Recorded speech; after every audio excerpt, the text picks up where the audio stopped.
Hey everybody, it's Matt here, the TokuDragon, and today we're asking and answering a question that I asked myself just a couple of days ago, and I saw that not a lot of people were talking about this after I did the research, so I wanted to ask, whatever happened to those Media Blasters Kamen Rider releases? And we're going to be answering that question right now. So if you don't remember this news or didn't hear it, don't worry, I'm going to be covering the beginnings of this right now. So on December 7th of 2021, on the Media Blasters official Twitter account, I'll be linking all of this stuff, by the way, down in the description box down below. The Media Blasters official Twitter account teased Kamen Rider J, Kamen Rider ZO, Kamen Rider Shin, Kamen Rider the First, and Kamen Rider the Next. And if you're not really familiar with these films, don't worry, I will briefly just give a little bit of backstory on them right now. So J, ZO, and Shin actually ended up being films that were first shown like kind of Toei festas, essentially like a Comic-Con kind of thing where they would show different movies, not just tokusatsu but also anime as well. So you would have like triple features and stuff like that with like Dragon Ball Z movies and stuff like that. So when it came to J, ZO, and Shin, actually Shin, because of its runtime, might have actually been standalone and theatrical. But point being is that all three were released during that window of time after RX went off the air and before Kuga went on the air. So they're all their own standalone thing. They don't have any like story that ties them all together or really together to any other Kamen Rider that came before it or after it. And Shin Prologue seemingly was meant to be its own thing that would actually end up potentially spawning off into something else because of the fact that Prologue is in the name. However, that didn't happen. So those are what those three movies are. And when it comes to the next and the first, the first, funnily enough, was already released years back. I actually have the box, but not the disc anymore, sadly. Don't know where that is. It was released by Media Blasters, but the next never was. And if you're familiar with Shin Kamen Rider, the new movie that's coming out that's basically retelling the first Kamen Rider series, that's basically what the first was trying to do. It was kind of mixed, but it was still trying to do just that. Now, the next was a little bit different because it was actually retelling the Kamen Rider V3 story, which was the sequel to the original Kamen Rider story. So it's very interesting how they complemented each other, but again, the next never came out here. So for me personally, I do find this news very interesting, despite some talk of the quality of the film. Now, if you do want to watch J, ZO, and Shin, what's really cool is that you can actually do that through Toei's official YouTube channel. I don't know if you can do that abroad, but you can do that if you're in the US. So you can go to their YouTube channel and watch those English subbed. However, what's really cool is that if you want them in much better quality, because they are not in the best quality on their YouTube channel, it seems as if Media Blasters is actually going to be releasing them on Blu-ray. They tweeted out that the actual, the movies are going to be coming from the Blu-ray set, which is really cool as well. In their last tweet on all of this, after tweeting out some, fun teasers and whatnot, they wrote, "Okay, enough fun for now. Time to get the orders out. We have lots to do in 2022. But if you're familiar with a calendar and how they work, it is currently February of 2023.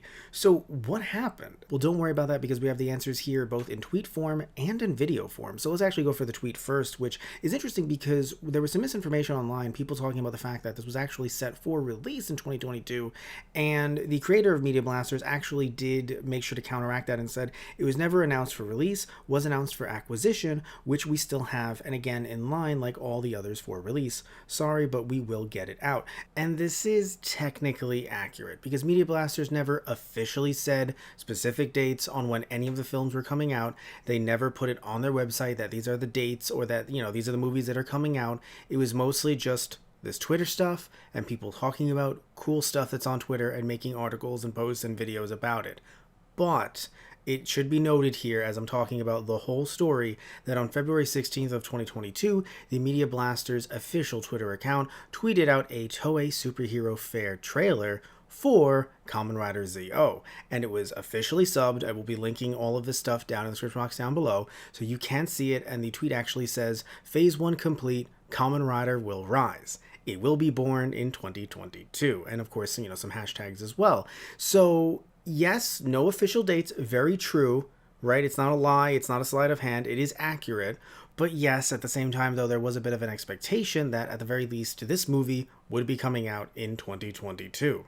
But I'm happy to say that that's not the only answer we have here. So the owner of Media Blasters, John Sarabella, actually created a YouTube channel early this year, literally in January of this year, to talk about some of the issues both with the Kamen Rider release and just general peeks behind the curtain when it comes to different licensing issues, just licensing woes as he's referred to them as.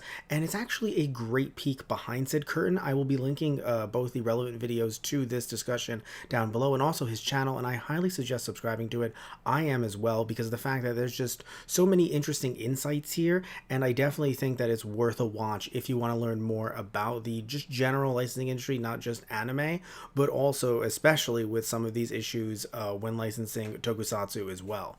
So, the main issue actually didn't necessarily involve Kamen Rider at all, but it actually involved some of the changes surrounding Right Stuff and its acquisition by Crunchyroll. So, because of said acquisition, Crunchyroll has kind of changed some of the stuff that could be sold on Right Stuff, and is purging some of that and isn't really having some of that be sold. And what stuff am I referring to here? Well, they're adult content. And interestingly enough, and I would have never have guessed this was a thing in 2022, 2023, but apparently, coming from John Sarabella's mouth himself, Media Blaster's highest selling stuff, their biggest money raking stuff, is their adult content. So not having that money there for the holiday season ended up really shifting some of their plans and how they can actually put out these Kamen Rider films in the US. And here's the interesting thing. So just a little bit of backstory, not from him particularly, but just from some of the research that I've done when it comes to anime, licensing and whatnot in the US. And yes, this is tokusatsu, but it's still being licensed in a similar fashion. So when it comes to anime licensing or general licensing, you're not just giving them money and then they're and then you go to, let's say, like a DVD or a Blu-ray and you go, great, I'm just going to rip that. We're all good here. No, there's a lot of different processes that you have to go to. You actually have to have the rights holders send you different master files, and you might have to actually get those digitized.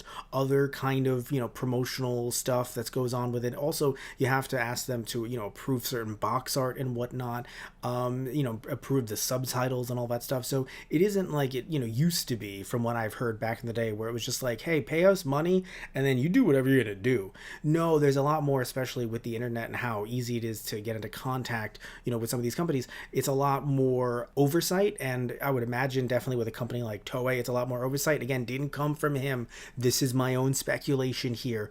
But that does not change the fact that with all of those things that, do take place here, it's not, and also, by the way, printing physical media, while it isn't as expensive as it used to be, if we're talking about just discs and whatnot, you still have to print those out. You still have to get those to store shelves. If they don't sell, that is on the retailer. In other words, if, there was a store, a physical brick and mortar store, those, if they didn't sell the media, right? Like, let's just say they didn't sell enough of ZO or J or something, that would end up going back to Media Blasters, and they would have to take that hit. So, and also, when things go on sale and whatnot, and, the amount that they're going to make and whatnot. So it's not as if this hasn't been licensed, because it seemingly has. They announced it for acquisition. It's not like another company's going to swoop in and take it. So they do have the ability to put these out on discs and whatnot. And now I'm going to get back to what he was saying, but just wanted to throw that out there just so you understand that, no, it's not just like, just pay someone money to translate it,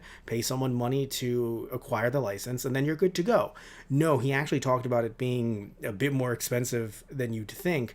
He actually quoted it as it being around $52,000 to $75,000. So please do keep that in mind, when it comes to these licenses, even though it's like Toku related and whatnot. Although, to be fair, we don't know how much it costs to acquire the license, but it's not like putting it out. It's just like, it's going to be easy. No, especially with a smaller company like Media Blasters, it's definitely, going to cause them to take a hit. And that's why they wanted to put out. And in the video himself, he was talking about the fact that he's going to end up putting out some of their backlogged titles, their adult titles, to actually get some of the money for Kamen Rider. So realistically, in early summer is when we would get some of these films out.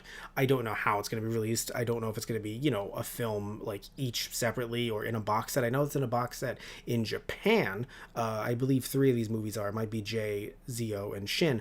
But that doesn't mean that it will be in the US. But either way, point being is that early summer is the release, which is a great update. We know that it was just because of some corporate stuff that has nothing to do with Kamen Rider, so it's not like that's in licensing hell or something like that.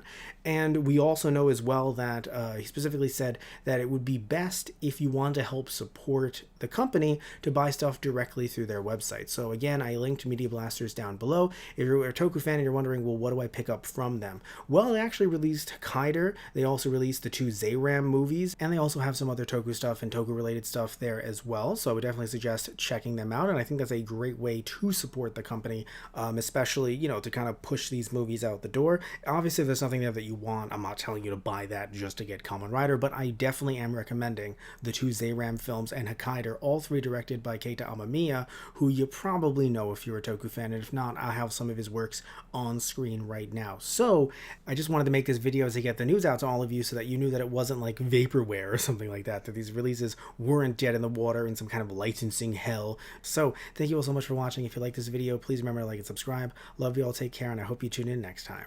So I'll see ya.